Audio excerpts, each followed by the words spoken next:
there's always this back and forth with a lot of people, a lot of whistleblowers. Are they disinfo? Are they the real deal? And Don is with me this morning to kind of talk about this, and he watched these Neil Keenan videos and has some comments. Well, it's actually hard to catch the reference to Karen Hughes in the beginning part of this video. It's there in the notes a little bit, but he doesn't go into detail. Earlier in a previous video, I was aware. I think this is maybe a few months ago now. Neil Keenan actually complimented Karen Hughes, but said that outside of her area of expertise, she's not very knowledgeable, but is fine within her area of expertise, which is World Bank stuff. So and then on Karen Hughes' side of that previous communication between the two, Karen was saying that and maybe I heard this elsewhere too, that Neil wasn't operating at a very high level, the kinds of things that he was doing, trying to basically put him down. Now, I did listen to both parts 1 and part 2 of this more recent Neil Keenan video from the 15th of this month, and Neil's hard to understand. He talks quickly and doesn't really speak like he's speaking to the camera, just like he's speaking to the people in the room, and doesn't really contextualize when he's talking about things. So I am actually growing in respect for him as a person that is really not putting on an act, is somebody who is what he says he is, because he doesn't have the typical kind of presence that you would associate with somebody who is trying to well, pull something over on someone, or trying to advance an agenda. I think he really is doing something very significant behind the scenes. Now, here's the key difference between him and Karen Hughes right now, and it comes out at I don't know the exact time in the video, but I think it's in this first video, where Neil Keenan says that there's plenty of gold in Indonesia, or it might even be in another video. I'm not sure. I apologize for not having the exact reference, but at some point Neil said there's a lot of gold in the Indonesian area, and Karen is saying that the Vatican has the gold. Now, one of those cannot be true, and recently there was the information that came out about Indonesian President Sukarno's, former President Sukarno's son, signing the new Treasury note dollar bills. And that is stuff that's breaking right now. I am more and more inclined to believe that that's real. And as a result of this conflict about where the gold is, I'm really tending to think that Neil Keenan is on the right side of that one. And that he is correct, I believe, when he is saying that Karen Hughes is a disinformation agent that is jumping out of her area of expertise into another area. Now, we're going to get into something else in the next few stories that has to do with what Karen is doing outside of her area of expertise. And that is, she is very strongly pushing for a constitutional convention, or a ConCon, as patriots have long called it. And in liberty communities over the last couple decades, it's been recognized that ConCon is a very dangerous thing, because it's an opportunity for the Constitution to be completely rewritten. And people, and it's really shocking to me to realize now who is actually now starting to promote a constitutional convention. They are conservative voices that many conservatives respect, including Rush Limbaugh, Glenn Beck, and other people. And Karen Hughes is very strongly promoting a constitutional convention. What does that have to do with the World Bank? Absolutely nothing, really, except for the tie-in of the Federal Reserve. And anybody who studied this knows that the Federal Reserve is unconstitutional in itself and doesn't require a constitutional convention to clearly establish that fact. We just need to get back to what the rule of law says is supposed to happen, and that is that the Congress is supposed to control the money. Well, Congress has been bought off, so it's totally compromised now that they're owned by the external Federal Reserve entities. So it's a difficult spot unless the American people wake up and throw out the people that are loyal to the traitorous Federal Reserve, foreign banking sources. And if we don't do that, and we have something like a constitutional convention, or if we have that, then what is that but an opportunity to do crisis management, problem reaction solution that the globalists always do? We have got a very uneducated public and a very controlled environment where the people don't even know how they would. We're not even close to approaching the level of understanding of the Founding Fathers. And I know Cindy knows more exactly than I can say right now what the actual steps are that would be needed for the ratification of a constitutional convention, and it involves the state legislatures, and they definitely are not entities to be trusted at this point. Right. It requires 75% of states to ratify a change. But you know, can we count on 25%? I mean, the whole thing is really a moot point because, as Don said, the big issue is the Federal Reserve, and that was instituted through an act of Congress, and an act of Congress can be repealed.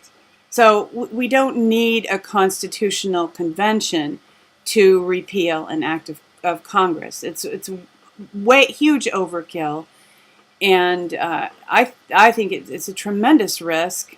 And we have our Constitution, we have our Bill of Rights. We don't need a new one. We don't want it changed. I mean, especially don't want the Bill of Rights even touched, even sneezed at. All we need to do is to say that the Department of the Treasury, which is a cabinet-level position in the Constitution, the original Constitution, is in control of the monetary system. That basically nationalizes the bank, which is what you're supposed to do. The money supply is controlled by the people through the executive branch of the government in terms of its implementation, and through the Congress in terms of its having the right to coin money. That means that they actually provide the weights and measures by which the Treasury Department executes the laws concerning money. That is the way that it's supposed to be. We have those laws on the books in terms of the actual in the Constitution. We just need to begin to throw out anything that doesn't align with that. Sure, and the presumption with the Constitutional Convention is that the states would support the Constitution, the Bill of Rights. In reality, if the states had a true understanding of the Bill of Rights, they would be using the 10th Amendment to nullify federal law that is unconstitutional. Now, to some extent, states are doing that, but it's probably not, I would be bold and say it's not a large enough portion yet of states that have the understanding and that are moving in that direction. So, keep in mind, ConCon is bad. Liberty Patriots have known it for a long time. We are now at the stage where more people need to understand it. Phyllis Schlafly is an amazing guiding light in this regard, and people need to listen to her. Absolutely. And I want to skip back to something that we came close, you came close to talking about. Just the idea of being divided between, now this happens to be called Divisions in the World Order, Patterns of Disunity by Fritz Springmeier on Mercy Triumphs. And Fritz wrote here extensively about the Catholic Church. And one of Karen's big pushes is to lay the responsibility for what is happening in the world at the feet of the Vatican. Fritz kind of dispels that. And I want to add, I know Don will have some comments on this, but I just want to say, whether people are intentional disinfo agents or they're simply seeing things from a different point of view, if we allow ourselves to become party to these debates and disputes and become, really passionate and angry with one another, the plans of the enemy have been served in getting us to lose our unity and to have infighting as opposed to addressing the enemies that really need to be addressed. But at the same time, it's important to understand these issues and try to gain some sense in understanding this picture. And I want to throw in here another little caveat. I read a tweet from Roseanne Barr that the Khazars, that they have not been able to genetically link Ashkenazi Jews with Khazars. And again, here's this, there's always this strife, and I think it's really intensified now. Whose feet is the blame for what has been done to the people of the world going to be laid at? Yeah, and in this column, what Fritz does is he basically takes the people in the that understand conspiracy to task for not really understanding how the Catholic Church was defeated in history in the 19th century. In the 1800s, there were the Catholic Church was really, really disempowered, largely through the advance of the new middle class and wealth, the new wealth of the United States, and that was, and then even in earlier times, there were periods where he talks about that two popes didn't go outside of the Vatican City, that it wasn't safe for them to travel.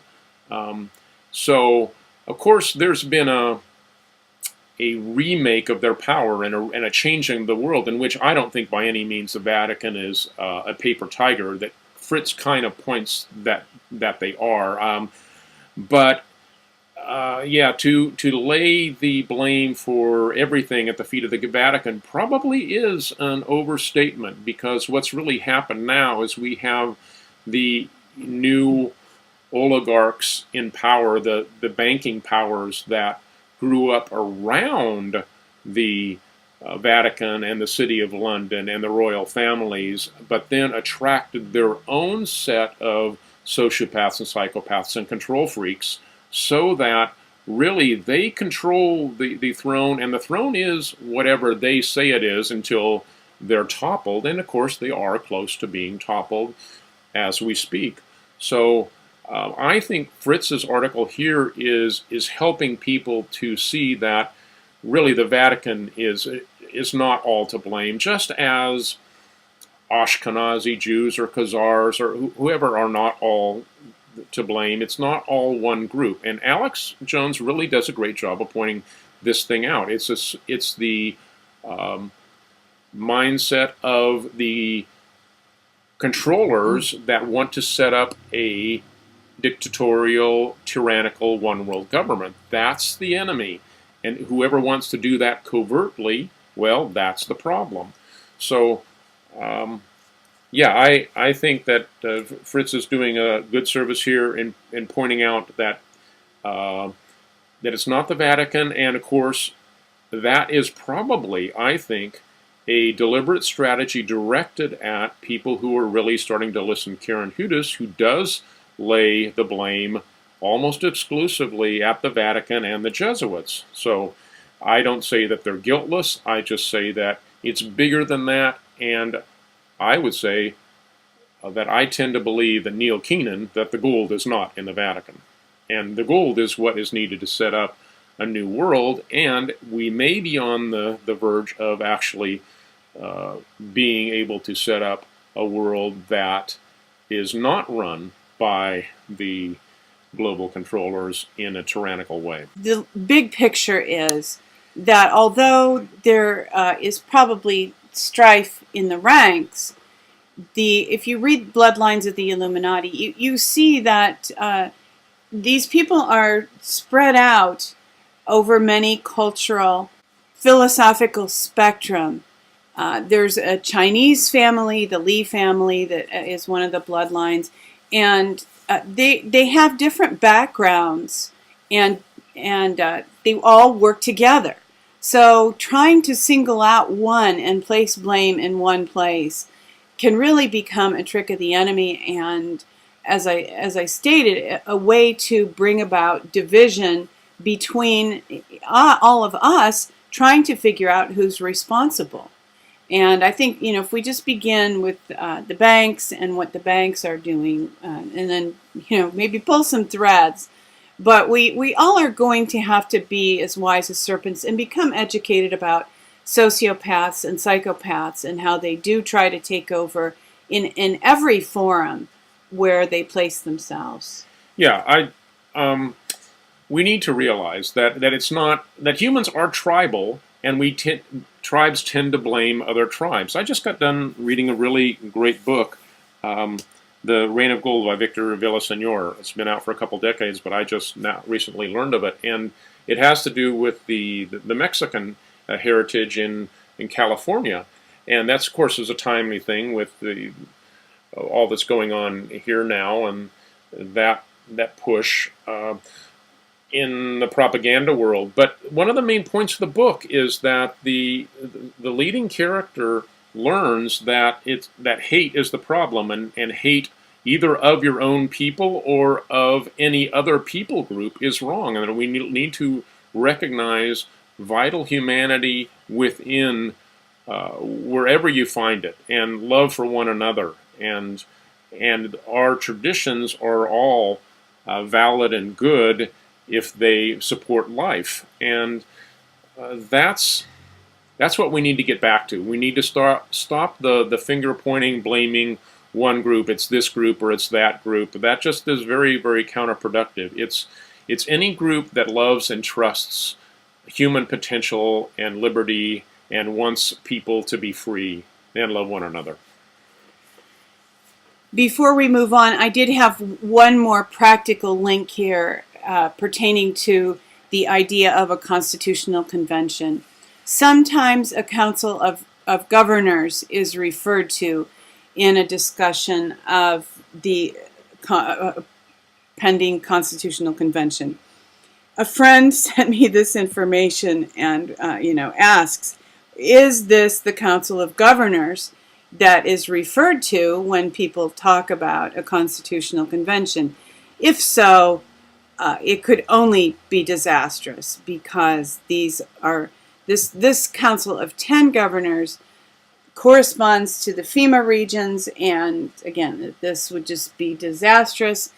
And if you want to learn more about the dangers of a constitutional convention, I just did this search on Startpage, Phyllis, Schlafly, Constitutional Convention, and there is a wealth of information here. So just for a reference. Right, and again, we're at a key juncture here. This is no time to get sidetracked and to ignore those that have gone before us in advancing the cause of liberty and understanding about the foundation of liberty in America. And Phyllis Schlafly is a great resource there, and constitutional conventions are not only very dangerous, but as Cindy has been saying, they're completely unnecessary.